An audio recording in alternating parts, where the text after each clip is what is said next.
Good evening, students.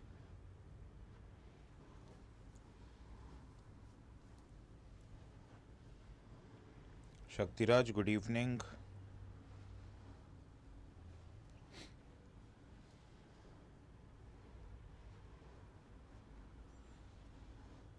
Harshita, good evening. Namaskar. Gomti, good evening. Himanshu.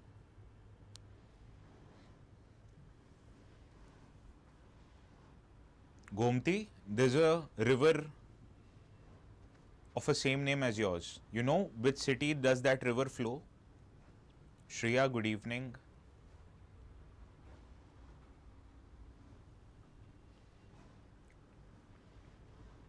Harshita, I was going to say this. You stole my thunder. Pranam Shivam.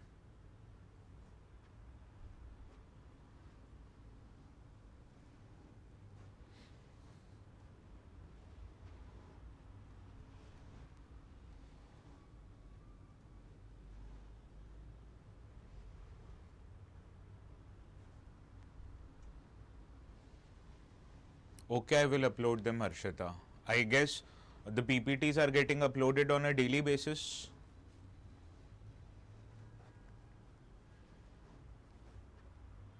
Gomti, the river Gomti flows through Lucknow. Yes, Shivam, good. Okay, I will upload them on the group. No need to worry. In case if I forget it, you can let me know in the Telegram itself, okay? Now let us start our today's discussion. Restoring fiscal space for state. And you know why are we discussing about fiscal space of states?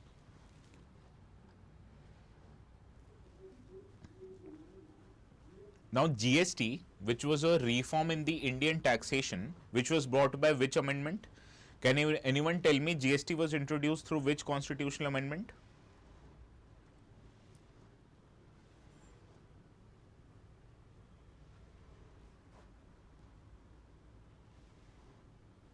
Good, Vishnu. 101st Amendment Act. Now what happened with introduction of GST is that the total revenue that the states were making, it reduced. Similarly, the power of states individually to levy many indirect taxes, they also reduced. So how did the government deal with these two challenges? Can anyone tell me? To compensate states for the loss of revenue, what did government introduce? ASB, good evening. Very regular these days, ASB.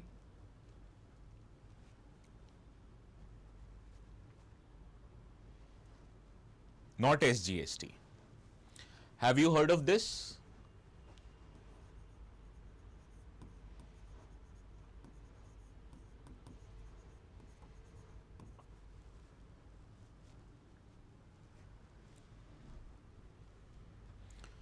The government said that we are going to promise you that every year the revenue growth will be of 14% under GST. And this 14% was called as revenue neutral rate.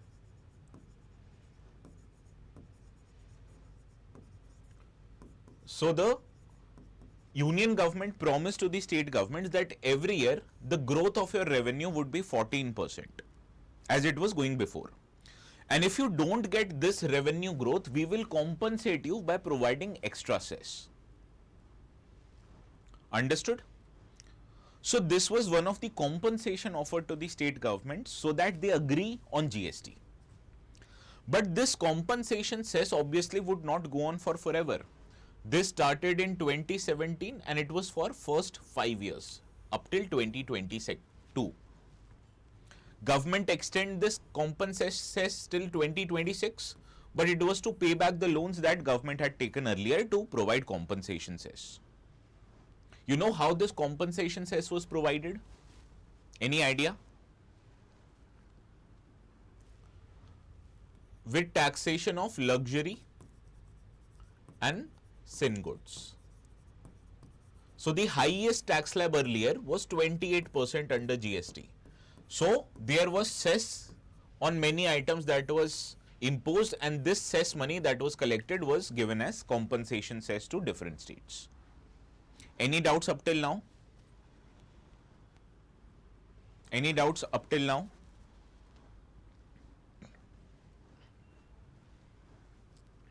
We'll discuss this in detail, but up till now what we have talked about, any doubts? Now first let us understand what is the framework for collection of taxes in India. India, the federal relations are guided by the supreme law of the land. All of you know this. And taxation powers are given in 246 and 246A. It says that the legislative competence and taxation powers, especially for GST, are shared by union and state governments. And GST, or the decision on how much to impose the taxes of GST, what will be the formula for distribution of taxes between union government and state governments, are determined by a constitutional body called as GST Council. You know, in this body, both state and union government decide together on how to impose taxes and how to distribute the taxes, especially for GST. All the other tax, there is another constitution body called as Finance Commission. Now the problem with GST Council is that union government in total has 33% of votes, and all the state governments put together have rest 66% of votes. And to get any decision passed by GST Council, you need total vote of 75%. So don't you think this gives union government a kind of veto power? Even if all states decide on one particular agreement, then also they'll get only 66% of votes. So union government would have a final say on any GST reforms. Well, it is 33.33 and 66.66%. 33.33 plus 66.66 is 99.99.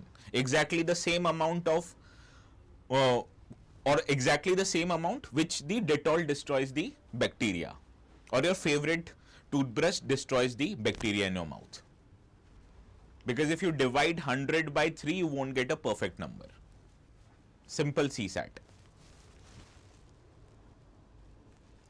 So this is one problem with GST Council, that yes, the powers of taxation is distributed among union and state governments, but effectively state governments do not have a power over union government. They'll have to take union government with them if they have to implement any GST reforms.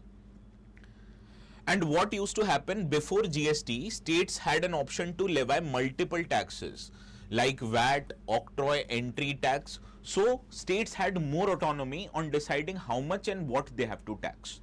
Now, with introduction of GST, all these indirect taxes have been subsumed under GST. So now, 75% of total votes gomti. So now, state governments individually can't decide them.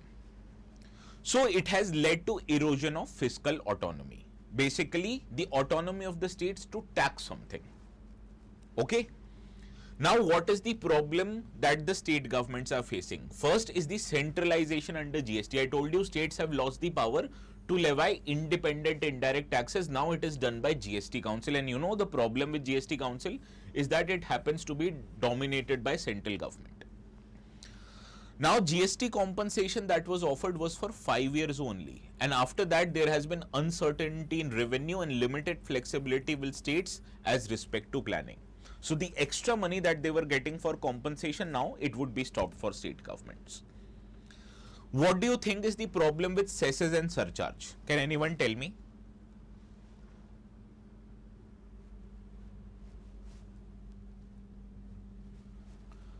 Now suppose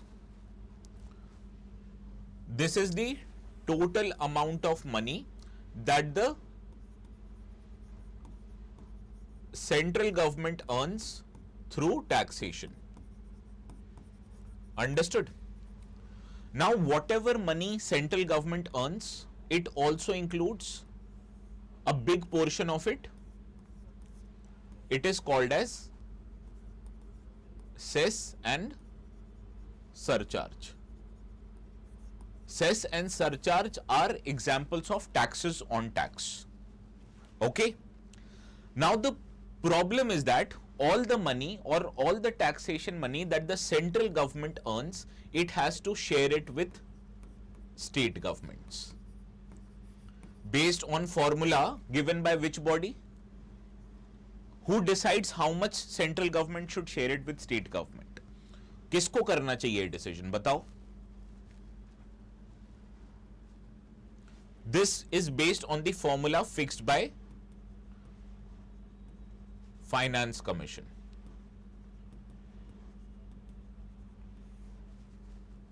Not GST Council. Only GST money is shared with states based on GST Council. Rest all the taxes which the central government earns, it has to be shared with state governments based on formula given by Finance Commission. Understood up till now?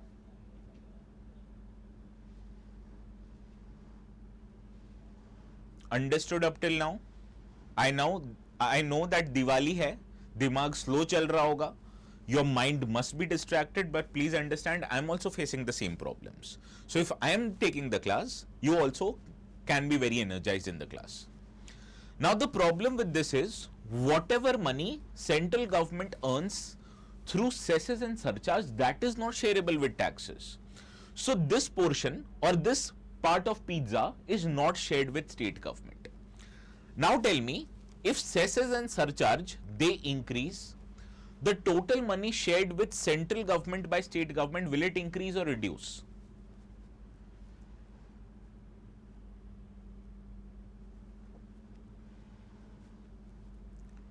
It will reduce.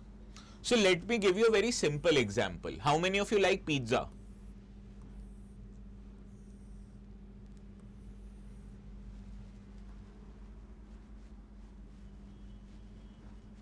So suppose this is a medium pizza, right? Earlier, central government stated that one piece of pizza is cess and surcharge. So I won't share it this with you, and I will give you 5 different slices. Okay? Now let us suppose tomorrow central government says that now I won't share 2 slices of pizza with you. So naturally, the pizza that is shared by state government is reducing. So this is another problem. First of all, you are not giving the state government the power to impose taxes on many items. And another part of the problem is now you are going to share less money with the central government, state governments.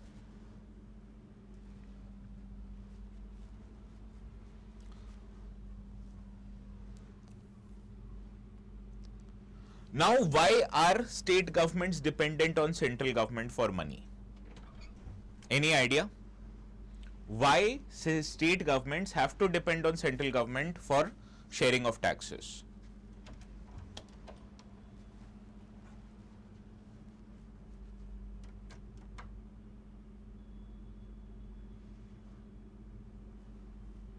Why is this imbalance? Anyone?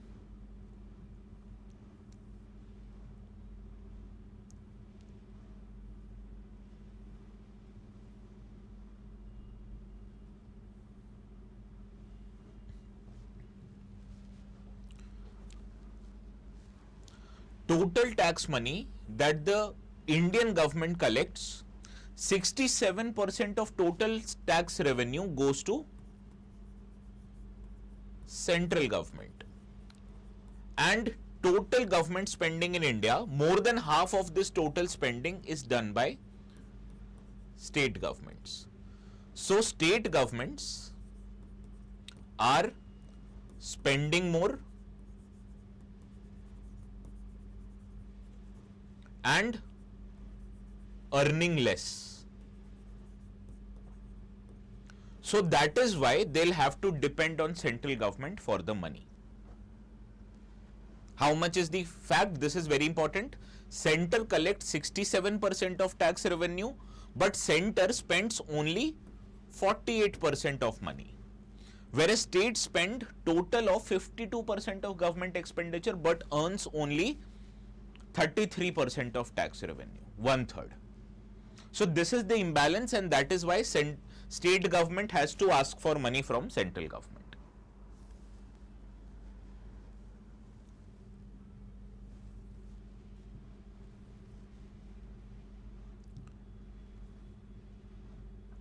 Now the challenge that happens is that the political difference between center and state increases, especially when central government is ruled by one party and state government happens to be ruled by opposition parties, because if state government is also ruled by same party, they won't raise their voices to the national party.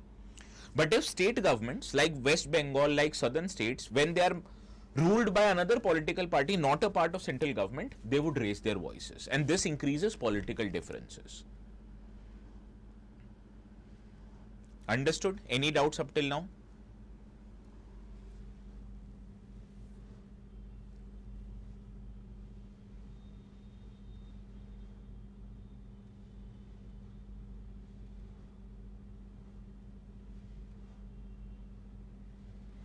Now, how many of you like to visit an ancient monument? How many of you are happy when you visit an ancient monument? It can be anything. It can be Taj Mahal, it can be Red Fort, it can be any historical monument, right? Even I am excited. You know which organization ensures preservation of those historical monuments? Anyone?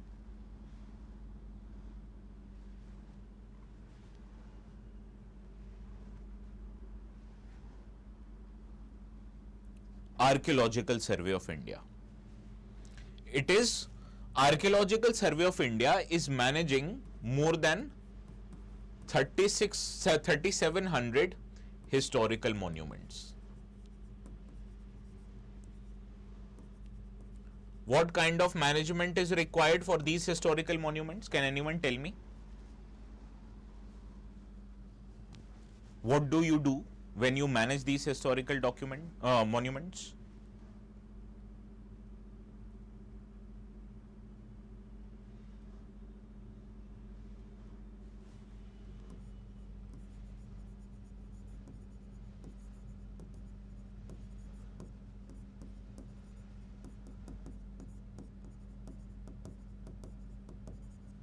You need public facilities in the monuments, right? If people are going to visit that monument, don't you need ticketing counter? Don't you need security related infrastructure? Don't you need washrooms? Don't you need area where you can get water? Yes. Similarly, the most important part is maintenance and preservation.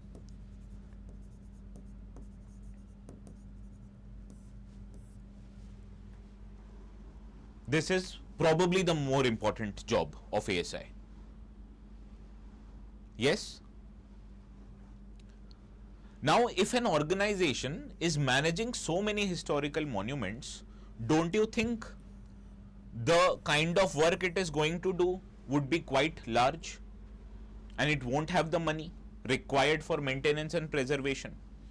You know, the annual budget of Archaeological Survey of India is somewhere between 1100 to 1200 crores, and 50% of this money is spent in maintenance and preservation. So first of all, it is having insufficient amount of money for maintenance and preservation related work. Similarly, it also faces shortage of manpower.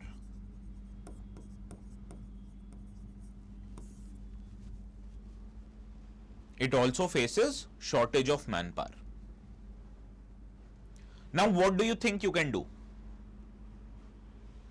If ASI is not able to do this job effectively, but we need to preserve our ancient monuments, they are part of our culture, they are the part of what makes India, India. What do you think we can do? Any ideas?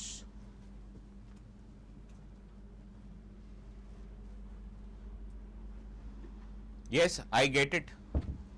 The money that ASI earns also is spent there. Build cafeteria Cafeteria for the functioning. Okay, good Nikita. Good idea basically. Donation. Good idea Harshita. Privatization. Good idea Shivam. Now government is looking to bring private sector also in this work. Do you think it is a good idea or bad idea?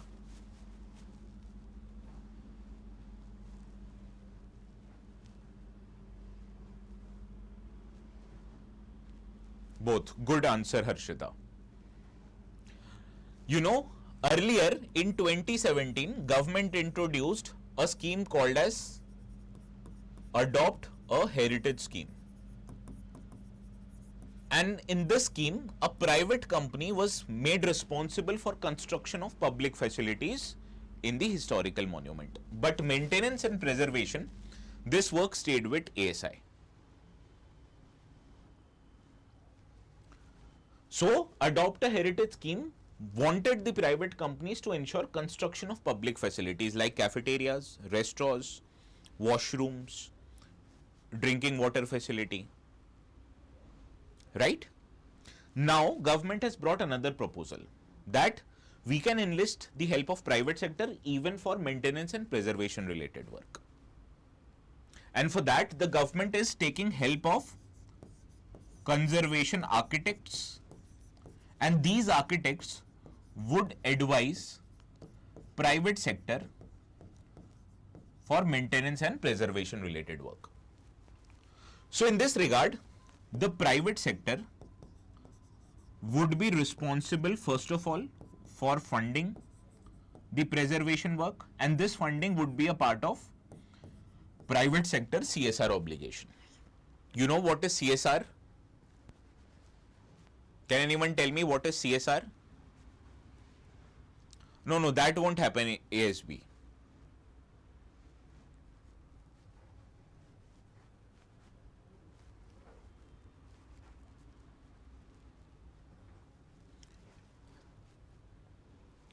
Now, private companies have an obligation of corporate social responsibility. This is a principle that states that whatever money the private company makes, it is not just because of their business acumen and not just because of the hard work of its employees. The corporate social responsibility also says that the private sector is making money because of the indirect contribution made by the community or society in general to the private company. So, to compensate the society, private companies need to spend a part of their profit in CSR activities.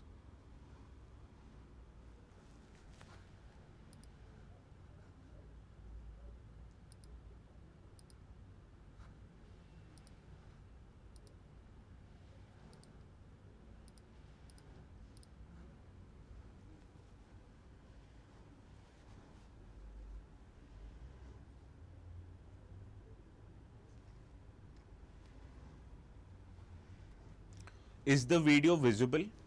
Because it froze, so I had to refresh this class.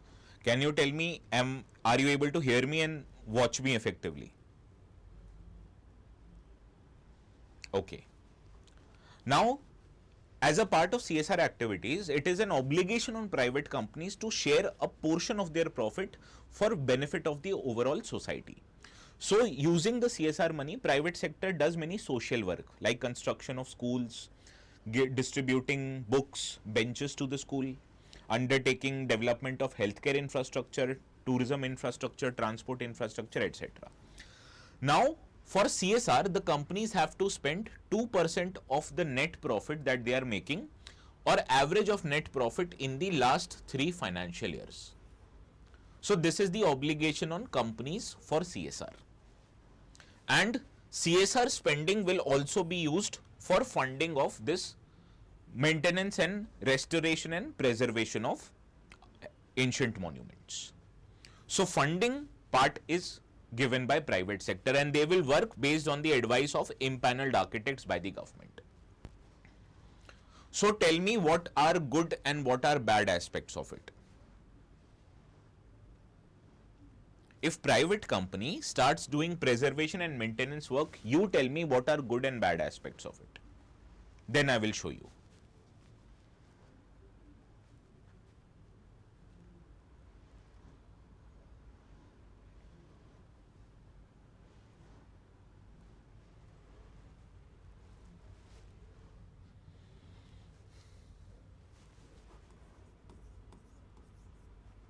So good aspect first of all is low burden on state exchequer.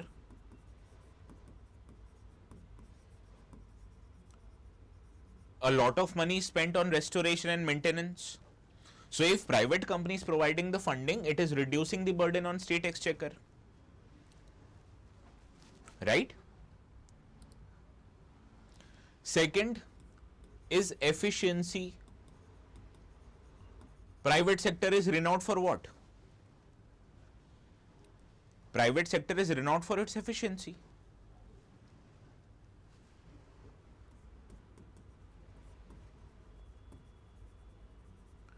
Improvement in tourism experience.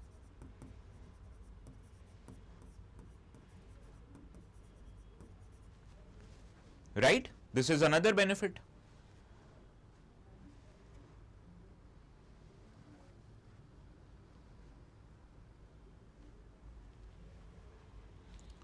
What is bad? Now tell me.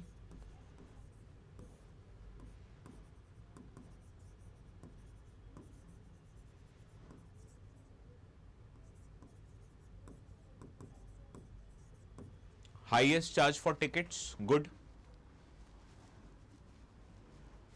Another thing is that private sector might value, I am not getting the spelling of aesthetics.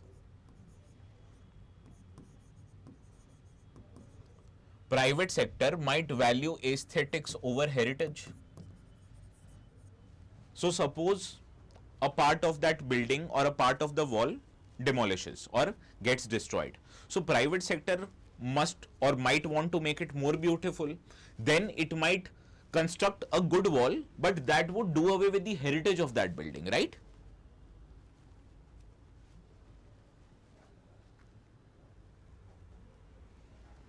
This is also a problem.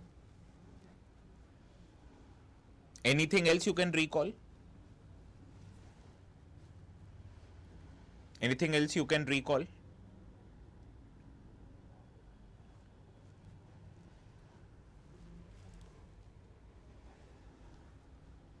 No, that won't happen. बेच नहीं देंगे.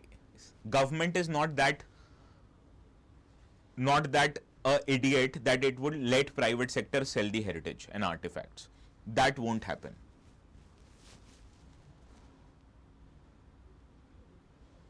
So what do you think is the solution?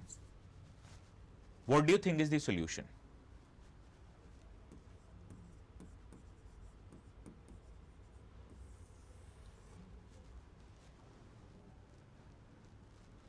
Solution is public-private partnership, where ASI is responsible for monitoring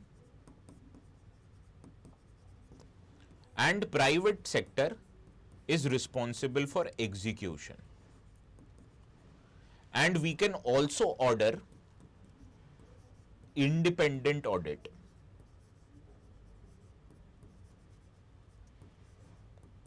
And the report can be published in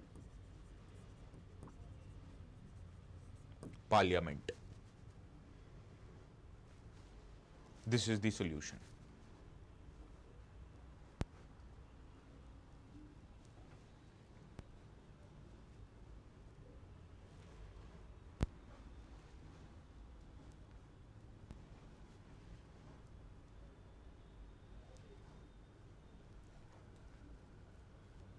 Any doubts?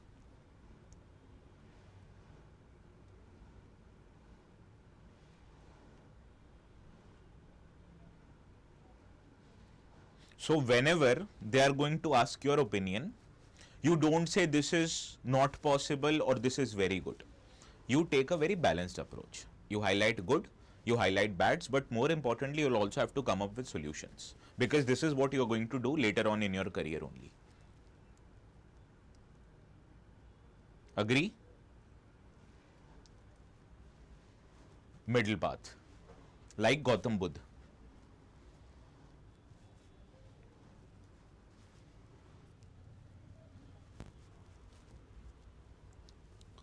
So read it, whatever I have told you, this is basically the crux of it. Whenever you are going to read about it, you won't face a problem. There is a very good case study. There is a Dr. Bhau Daji Lad Museum, which is in Maharashtra. It is managed by Mumbai Municipal Corporation, INTAC, and Jamna Lal Bajaj Foundation. And it has won a UNESCO award for heritage conservation, and this is a good model or good example of sustained partnership between public and private sector, which has led to professional management. So you can use this case study to highlight your point that yes, private participation is good, but only when managed effectively. ये मत बोलना जाके कि वो जाके बेच आएंगे, right? You are going to be a bureaucrat. So the kind of argument, the kind of opinions that you should have should not be mirror that of an opinion of a pan ka galla ka discussion, right? Have you seen what kind of discussions happen in tea shops or in places where people have pans and tobacco, right?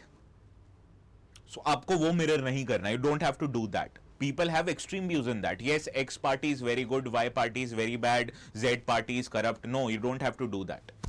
You have to be very balanced in your opinion.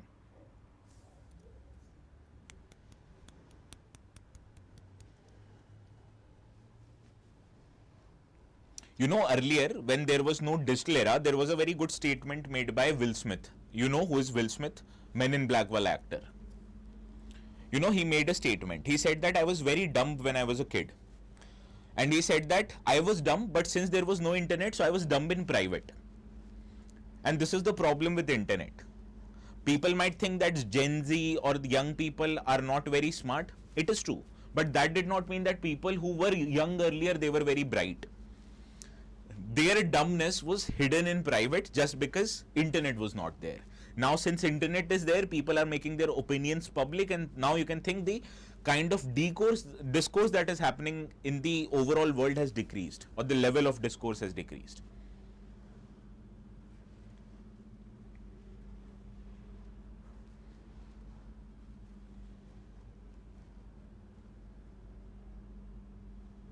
You know, there is a very big NGO, Aga Khan Trust. It manages or it ensures conservation of many good monuments like Humayun Tomb here in Delhi. Aga Khan Trust. Aga Khan Trust.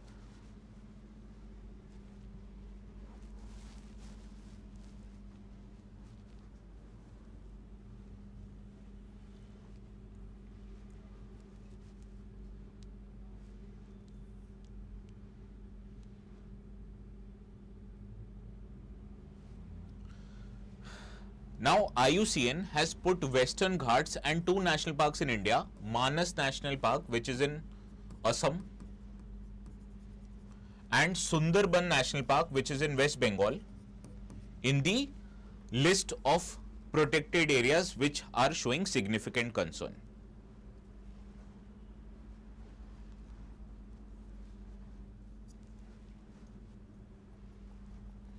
Now, what are the important features or characteristics that you should remember when we talk about any protected area?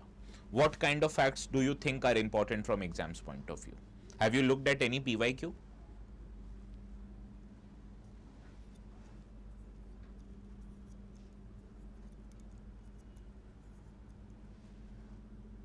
Yes, good. Location. Anything else you can remember?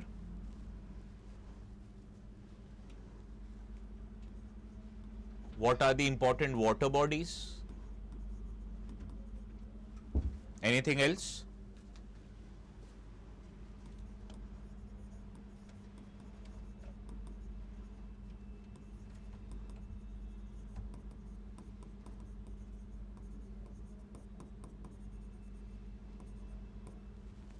Right?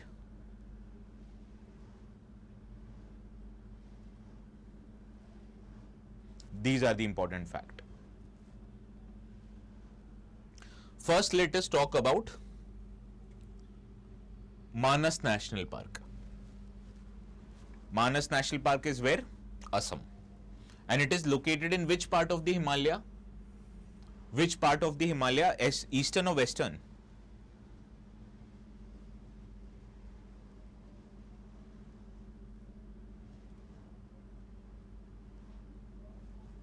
Eastern Himalayas, good. and this is a contiguous national park. You know the meaning of contiguous?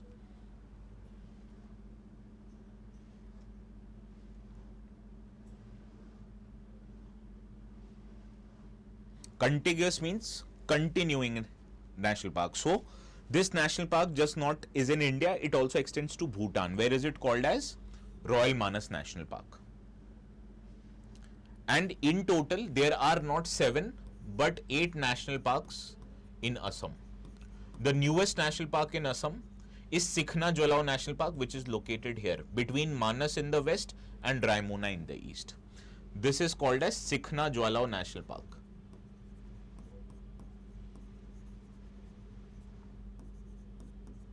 Sikhna Jolao National Park. So Manas is here in the western part of the Assam.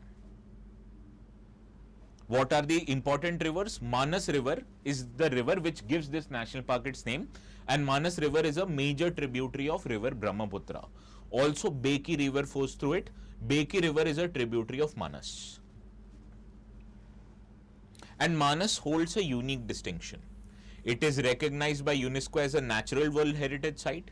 It was one of the India's first tiger reserve when Project Tiger was started in 1973. It is an elephant reserve.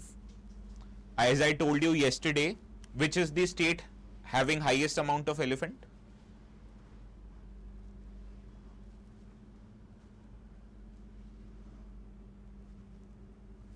Highest amount of elephant are in Karnataka, followed by Assam, followed by Tamil Nadu. It is also a biosphere reserve. Out of biosphere reserve, tiger reserve and national park, which of the three is the largest in area?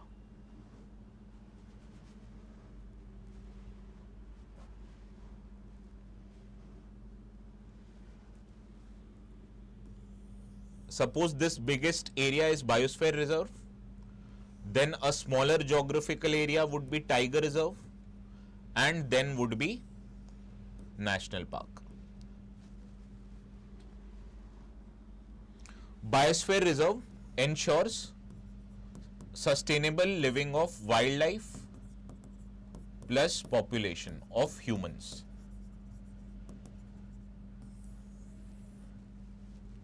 But in many cases, in national park, people have to be evacuated.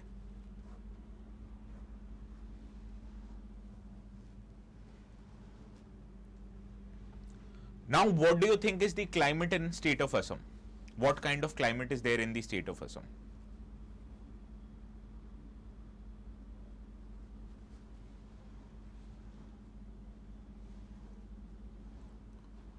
Evergreen is vegetation, not climatic condition, ASB. Tropical monsoon, not rainy. Rainy is not a climate. Tropical monsoon climate. Okay? So, what kind of vegetation do you think would be there? If an area has tropical monsoon climate, will it have desert?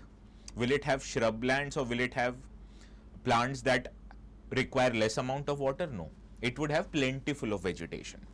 So what kind of vegetation is available in Manas National Park? Semi-evergreen forest, mixed and dried deciduous forest, grasslands and swamp forest. Okay? So easy to remember this. You just have to remember what kind of climatic condition is there. So rainy is not a climate. Rainy is a season. Rainy is a feeling, not a climate. Don't worry, geography classes nahi hui hongi. After geography classes, you'll know the difference on how to use the terminologies. As I said, not pan ka galle ka discussion, right? Not chai ki tapri wala discussion. Tropical monsoon. Now, what kind of species do you think are available here? The most important are greater one-horned rhinoceros. In which protected area greater one-horned rhinoceros is in largest number?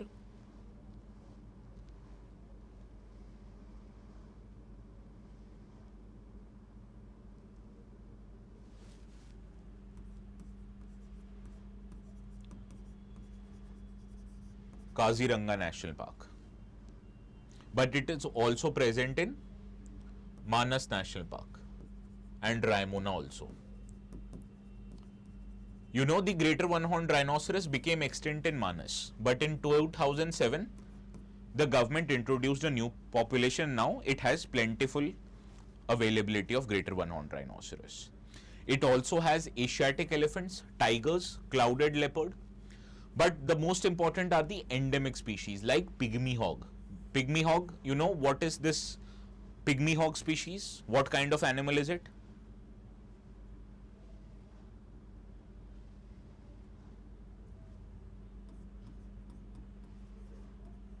Pigs. And golden langur. Golden langur is a kind of monkey. And a very important bird also, Bengal florican, lives here.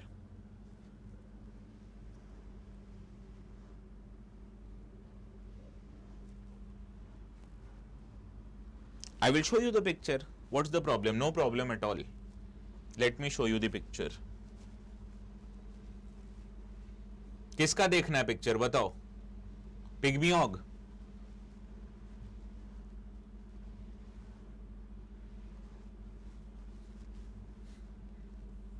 क्या मिला देख के? Very small pig, small in size.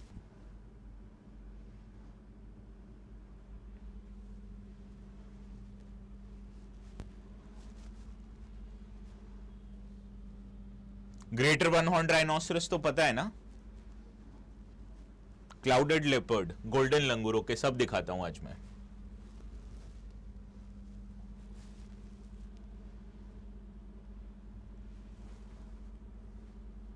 Golden langur is very beautiful.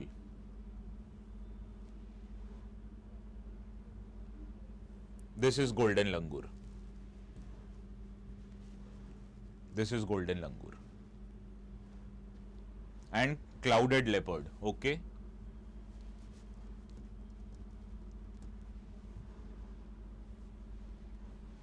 This is clouded leopard.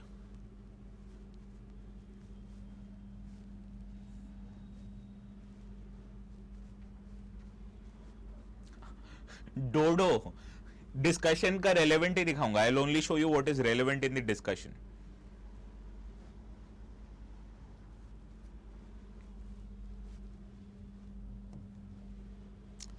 Where is it? PDF. Now let us come back to Sundarbans. Any idea where is Sundarbans? Don't give the answer West Bengal.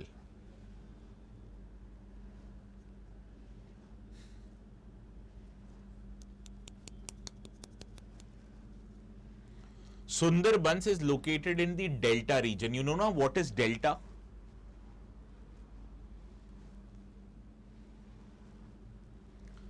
When river drains into the sea, it creates this kind of a land deposition.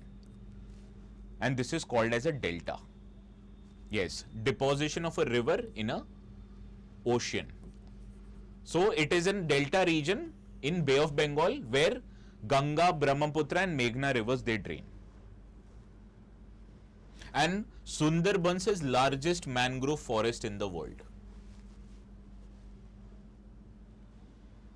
And this is the only protected area, not just in India, in entire world, where tigers are living in a mangrove forest. And mangrove, as you can understand, is a salt water kind of an ecosystem. So here tigers are adapted to saline and amphibious conditions. This is a very important fact. The only protected area in the world where tigers are living in a mangrove forest. Which mangrove forest? Largest mangrove forest. Which water bodies flow through Sundarbans? Ganga, Raimangal, Meghna, as well as Hooghly and Matla. So these smaller rivers are more important. You would obviously remember these two, and you would also remember Brahmaputra, but you won't remember these three small rivers. Other species which are living in Sundarbans: saltwater crocodile, spotted deer, fishing cat, gangetic dolphin, water monitor lizard, and estuarine reptiles. Have you heard of gangetic river dolphin? It is what kind of dolphin? Fresh water or salt water?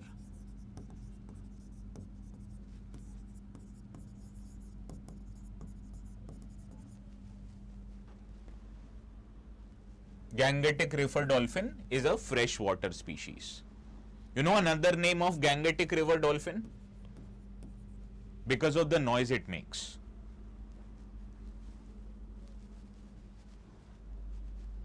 The name itself, river dolphin, should give you away. Freshwater species. Now, Sundarbans also has rich avian diversity. Kingfishers, herons, egrets, and migratory birds. Have you heard of kingfisher?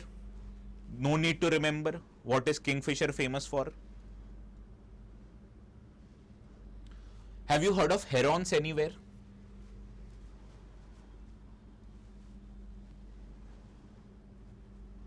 Have you heard of herons anywhere? Can you recall? Heron is also a drone, which is an Israeli drone made by Israeli Aerospace Industries, and it is also used by Indian Armed Forces. And the drone itself is named after a bird, heron.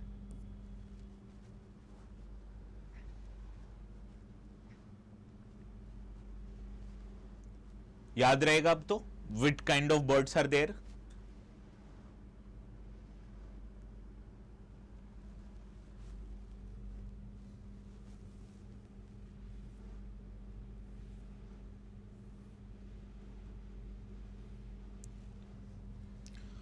Now we'll talk about Mercosur. But before getting into detail about Mercosur, how many of you know what is a common market? What is a common market?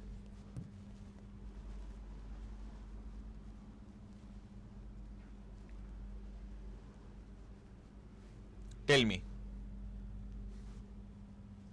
Have you heard of this word?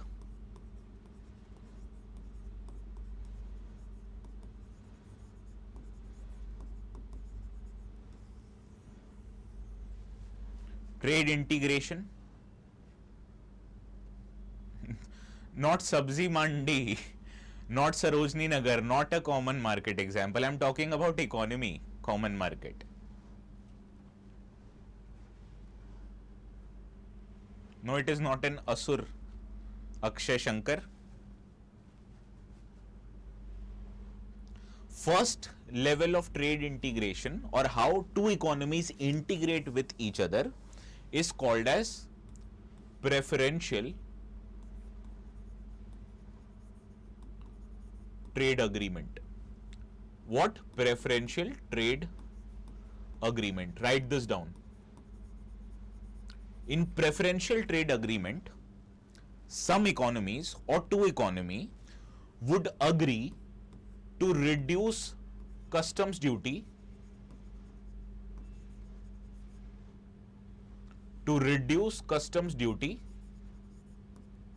on some goods. And the goods which are mentioned in positive list would have lesser customs duty as compared to the economies which are not in the preferential trade agreement. So suppose India and US sign a preferential trade agreement for, say, medicines. So the Indian medicines which are exported to US, they will have lesser customs duty as compared to, say, Sri Lankan medicine which is exported to US. Understood? Any doubt what is preferential trade agreement? Second is called as free trade agreement. Here, the participating economies would agree to reduce customs duty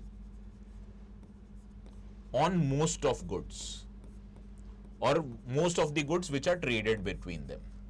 And the items which are mentioned in negative list will not be the subject of FTA. So suppose India and US sign FTA. So suppose in negative list of India-US FTA, milk is there. So India won't reduce the taxes on milk which is coming from US.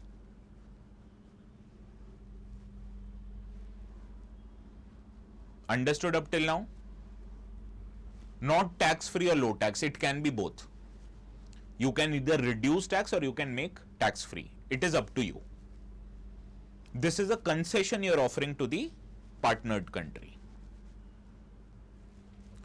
Third is called as Comprehensive Economic Agreement or CEPA. There are different names of third level of integration, CE, CA, CEPA, etc., etc. In this, trade not just in goods are covered, but trade also related to services, intellectual property rights are covered. Investment. So this is more comprehensive as compared to free trade agreement. Free trade agreement mostly is relating to trade in goods. India has CEPA, SECA with Australia, with Japan, etc.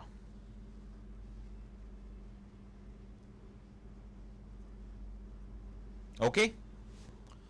Fourth is called as common market. In common market, there is free movement of factors of production. What are factors of production? Land, labor. So land obviously won't move. Labor, capital. So common market. EU is not a common market. What is EU? I'll tell you. Free movement of factors of production like labor and capital. Right now, if you have to go and work in US, you need a separate visa, right? But suppose if India and US become a common market, you can go and take a job in US just like you go from Delhi to Bangalore to get employed. Understood? Let me shorten this. लिख रहे हो ना ये सब? Fifth is customs union.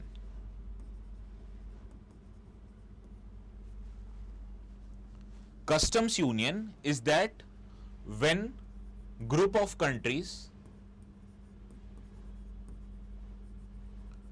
they impose common tax on non-member countries.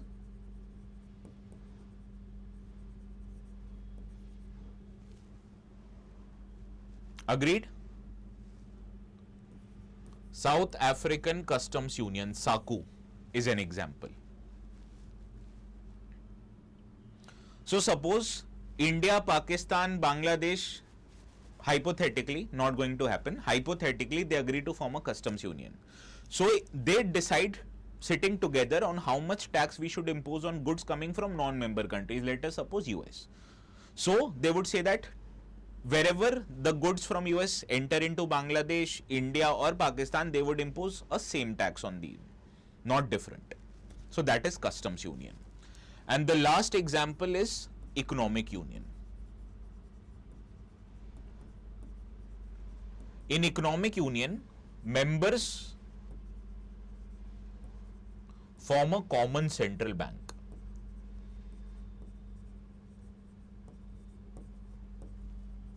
So all of this would happen, but they will also have one central bank which would decide on monetary policy.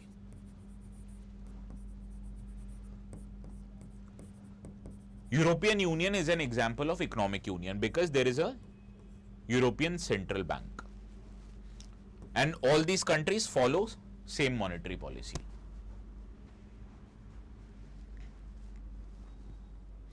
अखंड भारत बन गया तो फिर customs union का क्या role है? अखंड भारत बन गया तो बात ही खत्म ना, फिर तो it would be like one state. Understood? ASB. All of this happens when there are separate countries. अखंड भारत बन गया तो separate country तो exist ही नहीं करेगा ना.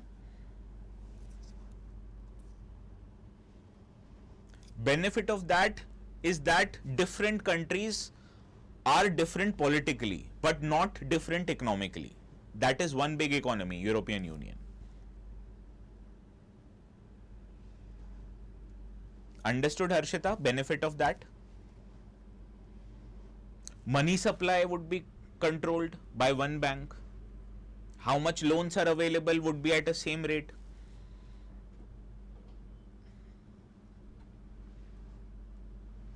हर्षिता, कॉलेज में ग्रुपिज्म होता है? Are there groupism in college? Few friends might hang out together, go to a restaurant together, go to watch same movies. What is the benefit of groupism? You have like-minded people with you. Similarly, customs union, groupism for economic benefits. So these are different level of trade integration. Which is most integrated out of all these six?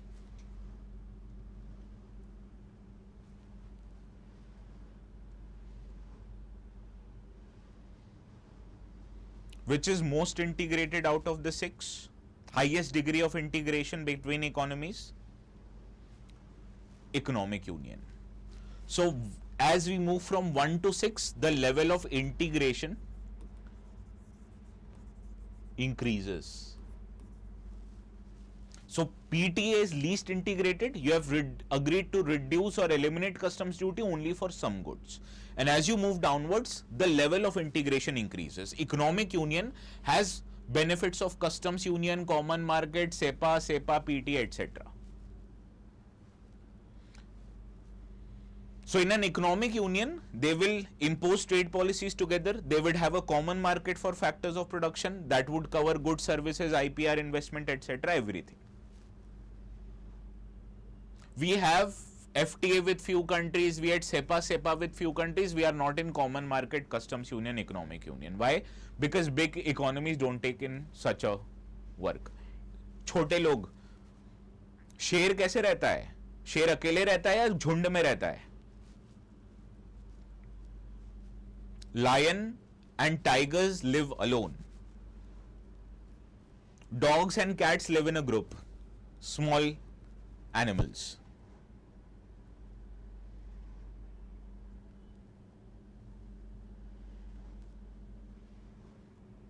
US won't become a part of economic union anytime.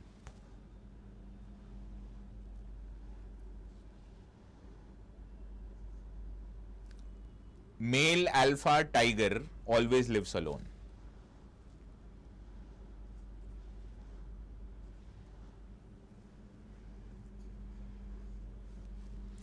Now coming back to Mercosur. Mercosur, don't worry, it is not an Asur. Mercosur is a common market. Common market of which countries? Argentina, Brazil, Paraguay, Uruguay and Bolivia. Venezuela was also a part of it, now not a part of common market. So these countries are a part of common market. What are objectives? Free movement of goods, services, capital and people across member nations. Where is it headquartered? Uruguay. Because when it is a common market, it can't be headquartered in a beautiful European country. This was not possible. EU is economic union. I told you, Shaktiraj. Understood this? Everyone?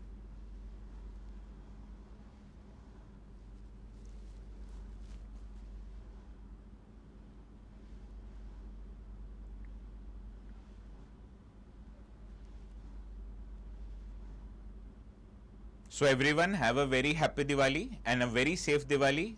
I wish and I pray that Goddess Lakshmi would give her plentiful wishes to all of you, would bring prosperity to not just you but to your family members and your loved ones. And we'll meet next time on 23rd, on Thursday. Okay?